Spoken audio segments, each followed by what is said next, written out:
सोनपुर गांव की सुबह हमेशा धीरे धीरे जागती थी। सूरज अभी पूरी तरह निकला नहीं था। हल्की ठंड हवा में तैर रही थी। कच्चे घरों की छतों से ओस की बूंदें टपक रही थी। दूर खेतों में पक्षियों की आवाजें गूंज रही थीं। गांव के एक कोने में मिट्टी और फूस से बना एक छोटा सा घर था। यही घर था धनिया देवी और उनके बेटे श्यामलाल का। घर भले ही छोटा सा था, लेकिन उसमें एक माँ का पूरा संसार समाया हुआ था। धनिया देवी उम्र से झुकी हुई, लेकिन हौसले से मजबूत थीं। चेहरे पर झुर्रियां थीं, पर आंखों में ममता की चमक अब भी वैसी ही थी। वो सुबह सुबह उठकर चूल्हा जलातीं, आटा गूंथतीं और फिर खेत के छोटे से टुकड़े की ओर नजर डालतीं। वहीं दूसरी ओर घर के अंदर चारपाई पर पड़ा था श्यामलाल, गहरी नींद में डूबा हुआ। देर तक सोना जैसे उसकी आदत सी बन चुकी थी। उसे न खेत की चिंता थी और न ही घर की। हे भगवान, मेरे बेटे को जिम्मेदारियां कब समझ में आएंगी। आज फिर से देर तक सो रहा है। कुछ देर बाद श्यामलाल करवट बदलता है और झुंझलाकर उठ बैठता है। माँ, ओ माँ, खाना बना क्या? मुझे बहुत भूख लगी है। पता नहीं क्या करती रहती हो, अभी तक खाना भी नहीं बना पाई। हाँ बेटा, बस बन ही गया है। ये बता कि तूने आज खेत में काम किया या नहीं? माँ, हर रोज वही सवाल। मुझे भी तो थोड़ा आराम चाहिए। क्या हर समय खेत में ही लगा रहूं? बेटा, खेत से ही तो हमारा जीवन चल रहा है। अगर मेहनत नहीं करेंगे तो खाएंगे क्या? बस करो माँ, आजकल खेती में कुछ नहीं रखा। गांव के सब लड़के शहर जा रहे हैं और तुम हो कि मुझे कहीं जाने ही नहीं देती। धनिया देवी कुछ नहीं बोलती। उनकी आंखों में नमी आ जाती है। वो चुपचाप रोटी थाली में रख देती हैं। श्यामलाल गुस्से में थाली उठाता है, 2 कौर खाता है और फिर उठ खड़ा होता है। मेरा खाने का मन नहीं है, मैं बाहर जा रहा हूँ। श्यामलाल का यूं गुस्से में घर छोड़कर जाना धनिया देवी के लिए बिल्कुल भी नया नहीं था, लेकिन हर बार उनका दिल वैसे ही टूटता था जैसे कि ये पहली बार हो। धनिया देवी चूल्हे के पास उदास होकर बैठी रह जाती हैं। श्यामलाल के घर से निकलते ही घर में मानो एक अजीब सी खामोशी फैल जाती है। चूल्हे की आग अब धीमी पड़ चुकी थी। धुएं की हल्की लकीरें छत की ओर उठ रही थीं। धनिया देवी वहीं बैठी रह जाती हैं, जैसे उनके शरीर में अचानक ताकत ही न बची हो। वो धीरे धीरे उठती हैं, थाली में बची हुई रोटियों को देखती हैं और एक गहरी सांस लेती हैं। हे भगवान, न जाने ये लड़का कब सुधरेगा। वो रोटी को एक कपड़े में लपेटकर अलग रख देती हैं और खुद के लिए एक निवाला भी नहीं उठाती हैं। फिर चारपाई की ओर बढ़ती हैं और बैठ जाती हैं और कमर पकड़कर कराहने लगती हैं। बढ़ती उम्र ने धनिया देवी के शरीर को कमजोर कर दिया था, लेकिन उनका मन अब भी मजबूत था। वो अपने हर दर्द, हर दुख को अपने बेटे के भविष्य के नाम कर चुकी थी। धनिया देवी की नज़र दीवार पर टंगे एक पुराने फ्रेम पर जाती है। उसमें श्यामलाल की बचपन की तस्वीर लगी थी, नंगे पांव, मिट्टी में सना, उनकी गोद में खेलता हुआ। तू कितना मासूम था रे। उन्हें वो समय याद आता है जब श्यामलाल के पिता दिन रात नशे में डूबे रहते थे। घर की पूरी जिम्मेदारी अकेले धनिया देवी पर आ गई थी। वो दूसरों के घरों में काम करती, खेतों में मजदूरी करती और फिर रात को बेटे को सीने से लगाकर सुलाती थी। मैंने तुझे कभी भूखा नहीं सोने दिया बेटा। उनकी आंखों से आंसू टपककर जमीन पर गिरने लग जाते हैं। वो जल्दी से अपने आंचल से आंसू पोंछ लेती हैं, जैसे कोई देख न ले। कुछ देर बाद वो अपने बिस्तर पर लेट जाती हैं। थकान और दुख मिलकर उन्हें नींद की गोद में ले जाते हैं। दोपहर की धूप अब तेज होने लगी थी। सोनपुर गांव की मुख्य पगडंडी पर कुछ लोग आ जा रहे थे। उसी रास्ते के किनारे एक छोटी सी किराने की दुकान थी, मोहन की दुकान। लकड़ी के तख्तों पर रखे हुए सामान, सामने बंधी हुई छायादार टाट की चादर और भीतर बैठा हुआ मोहन। मोहन अपने दुकान के हिसाब किताब में लगा हुआ था। चेहरे पर जिम्मेदारी की झलक साफ दिखाई दे रही थी। तभी दूर से उसे बिना किसी फिक्र और चिंता के जेब में हाथ डाले हुए श्यामलाल आते हुए दिखाई देता है। अरे मोहन भाई, आज फिर दुकान पर ही बैठा है? और क्या करूं यार, अब यही मेरी दुनिया है। श्यामलाल तख्ते पर बैठ जाता है और इधर उधर नजर दौड़ाने लगता है। चाचा जी कहाँ हैं यार? आजकल दिखते ही नहीं है। बाबूजी की तबीयत अब थोड़ी ठीक नहीं रहती है। उम्र भी हो गई है ना, इसलिए दुकान की सारी जिम्मेदारी अब मुझ पर ही आ गई है। वैसे भी माँ तो मेरी बचपन में ही चल बसी थी। श्यामलाल कुछ पल चुप रहता है, फिर बात बदल देता है। यार मोहन, हमारे उम्र के जितने भी लड़के थे सब गांव छोड़कर बाहर जा रहे हैं। कोई शहर में काम कर रहा है तो कोई फैक्ट्री में, और एक हम हैं। तो इसमें बुराई क्या है? मतलब तू कहना क्या चाहता है? देख भाई, हम अपने गांव में हैं, अपने लोगों के साथ मेहनत करते हैं, लेकिन सुख और चैन से जीते हैं। कभी भी दूसरों की जिंदगी से अपनी जिंदगी की तुलना नहीं करनी चाहिए। वाह, तू तो आजकल बहुत बड़ी बड़ी बातें करने लगा है। बातें नहीं यार, मैं सच्चाई बोल रहा हूं। अब हम बच्चे नहीं रहे, हमें अब अपने घर की जिम्मेदारियों को उठाना सीखना होगा। तू भी अपनी माँ का थोड़ा ख्याल रखा कर। बस कर यार, हर कोई मुझे एक ही बात बोलता रहता है। मुझे बहुत भूख लगी है, मैं चलता हूँ। ठीक है, लेकिन एक बार मेरी बात को जरूर सोच लेना। श्यामलाल चला तो गया, लेकिन मोहन की बातें उसके कानों में लगातार गूंजती रहीं। रात धीरे धीरे सोनपुर गांव पर उतरने लगी थी। आसमान में बादल छाए हुए थे। ठंडी हवा कच्चे घर की दीवारों से टकराकर भीतर तक सिहरन पहुंचा रही थी। घर के अंदर एक दिया टिमटिमा रहा था, जिसकी रोशनी में दीवारों की परछाइयां हिल रही थीं। घर के बाहर से श्यामलाल के कदमों की आवाज आती है। थकान की वजह से वो चिड़चिड़े मन से घर के अंदर प्रवेश करता है। माँ, ओ माँ, कहाँ हो? श्यामलाल रसोई की ओर जाता है। रसोई में चूल्हे को ठंडा पड़ा हुआ देख उसे गुस्सा आने लगता है। आज भी खाना नहीं बना? वो कमरे की ओर बढ़ता है और देखता है कि उसकी माँ चारपाई पर लेटी हुई हैं। उनका चेहरा पीला पड़ा हुआ था और सांसें धीरे धीरे चल रही थीं। माँ, तुम सो गई हो क्या? खाना दो, मुझे भूख लगी है। बेटा, आज मेरी तबीयत ठीक नहीं है। रसोई में दिन का बचा हुआ थोड़ा सा खाना होगा, तो वही गर्म करके खा ले।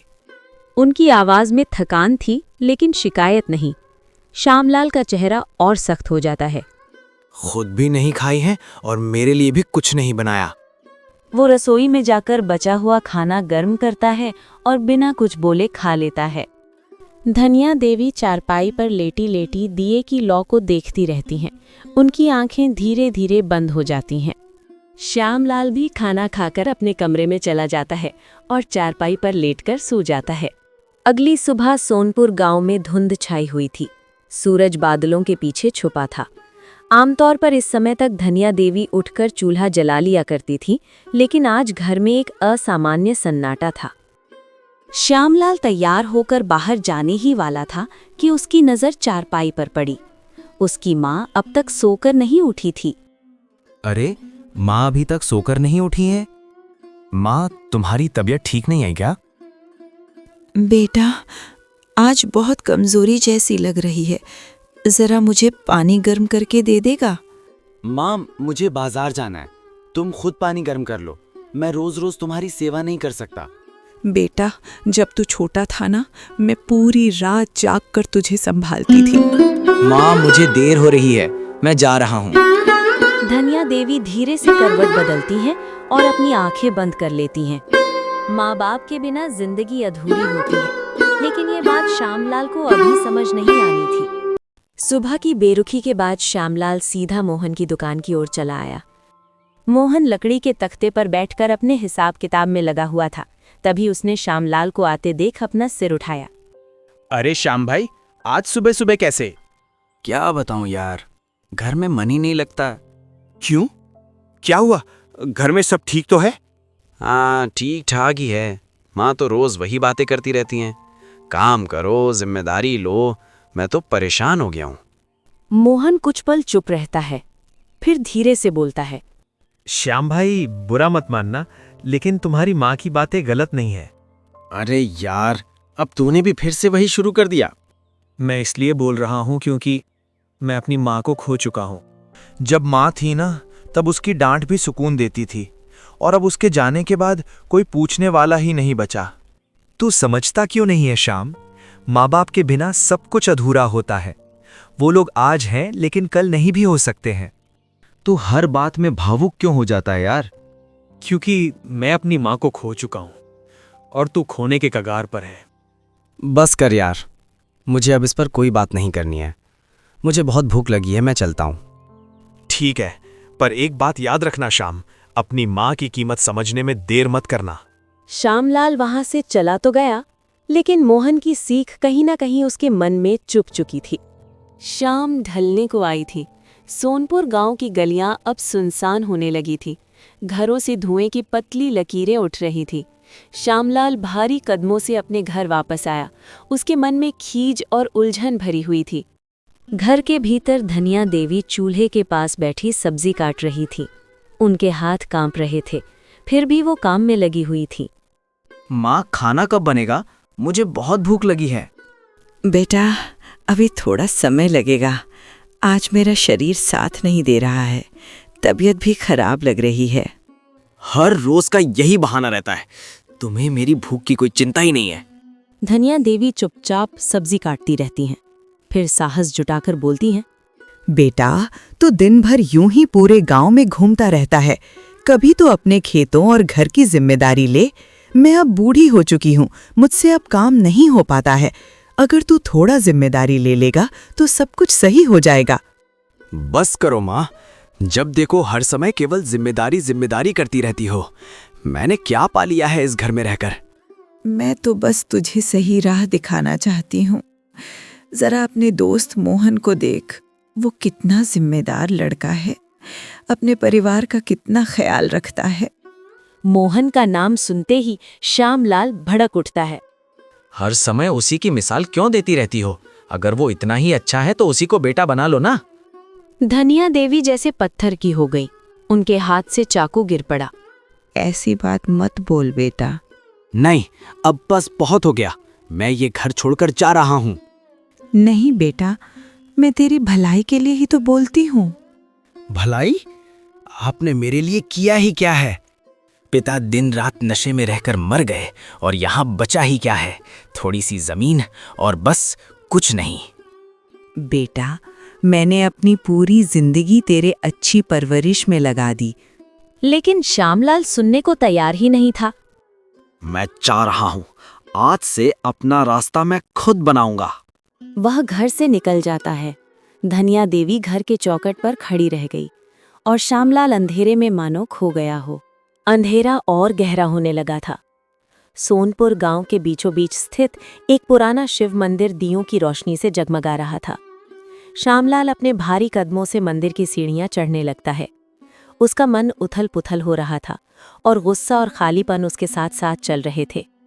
मंदिर के पुजारी जी आरती समाप्त करके बाहर आते हैं और श्यामलाल को देखते हैं। अरे श्यामलाल बेटा, आज यहाँ कैसे? तू तो यहाँ पर कम ही आता है। हाँ पंडित जी, बस ऐसे ही आ गया। मन थोड़ा ठीक नहीं था। जब भी मन भारी हो ना, तो भगवान के दर पर आना अच्छा होता है। श्यामलाल कुछ नहीं कहता। वो मंदिर के फर्श को निहारता रहता है। तुम्हारी माँ की तबीयत कैसी है बेटा? हाँ पंडित जी, ठीक ठाक ही हैं। बेटा, माँ का दिल बहुत कोमल होता है, कठोर शब्दों से जल्दी टूट जाता है। इसलिए अपनी माँ से कभी भी कठोर शब्दों में बात मत करना और कभी भी उनको दुख मत देना। श्यामलाल बेचैन होकर उठ खड़ा होता है। मैं चलता हूँ पंडित जी। रुक जा बेटा, रात हो गई है, कहाँ जाएगा? आज यहीं मंदिर में रुक जा। कभी कभी ईश्वर के साथ भी रहना चाहिए। ठीक है पंडित जी, मैं आज रात यहीं मंदिर में ही रुक जाता हूँ। उस रात श्यामलाल ने मंदिर के आंगन में ही समय गुजारा, लेकिन उसे नींद नहीं आई। माँ की छवि बार बार उसकी आंखों के सामने आ रही थी। रात कब बीत गई श्यामलाल को पता ही नहीं चला। मंदिर के आंगन में बैठे बैठे उसकी आंख लग गई थी। सुबह की पहली किरण जब उसके चेहरे पर पड़ी तो उसने अपनी आंखें खोली। उसका मन भारी था, लेकिन भीतर कहीं एक खालीपन भी था, घर का और माँ का, जो उसके आंखों के सामने आ रहे थे। वो धीरे धीरे उठता है और मंदिर की सीढ़ियों से नीचे उतरता है और गांव की ओर चल पड़ता है। रास्ते भर उसे अपनी माँ की बातें, उनका चेहरा, उनकी थकी हुई आंखें याद आती रहती हैं। गांव की गलियां अभी पूरी तरह से जागी नहीं थी। कुछ घरों से चूल्हों का धुआं उठने लगा था। श्यामलाल का मन अनजाने से ही उसे अपने घर की ओर खिंचता हुआ ले गया। घर के पास पहुंचकर वो ठिठक जाता है। घर का दरवाजा आधा खुला हुआ था।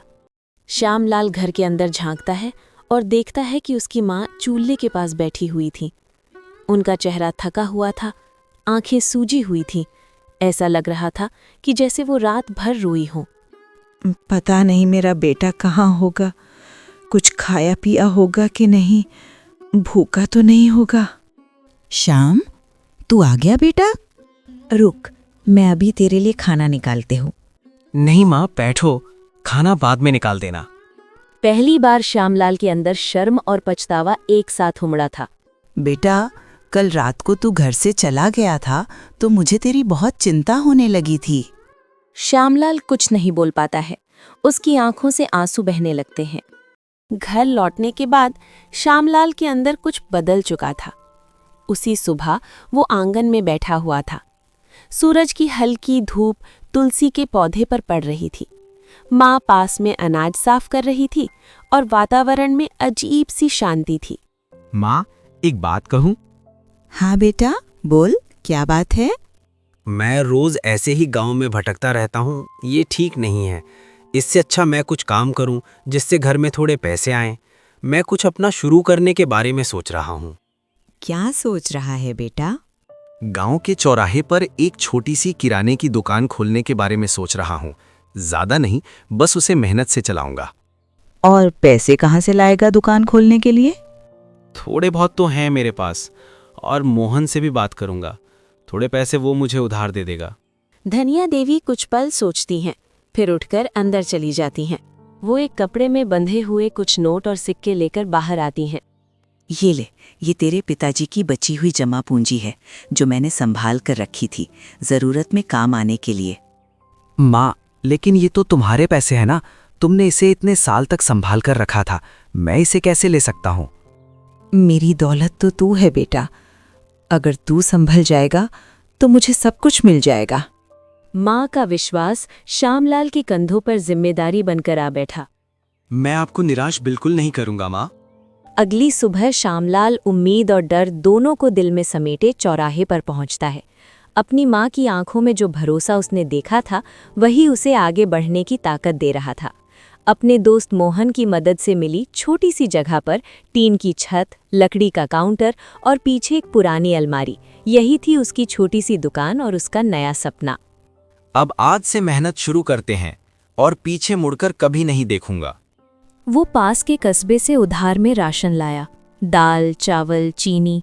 उसके हाथ कांप रहे थे और मन में एक सवाल था कि क्या ग्राहक उसके दुकान पर आएंगे भी या नहीं।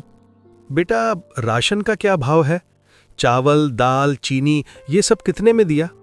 चाचा, सब कुछ गांव के भाव में ही दूंगा, कुछ भी कम ज्यादा नहीं। ठीक है बेटा, तो मुझे 1 किलो चीनी दे दो और 5 किलो चावल दे दो। पहली बिक्री हुई तो श्यामलाल का दिल धक धक करने लगा, लेकिन फिर बाद में शांत हो जाता है। मगर दोपहर होते होते धूप तेज होने लगती है, जिससे ग्राहक कम होने लगते हैं और पास की कुछ दुकानों से ताने भी आने लगते हैं। अरे अभी नया नया जोश है, देखना हफ्ते भर में बंद हो जाएगा। आया बड़ा दुकान चलाने वाला। शाम तक थोड़े बहुत और सामान बिके।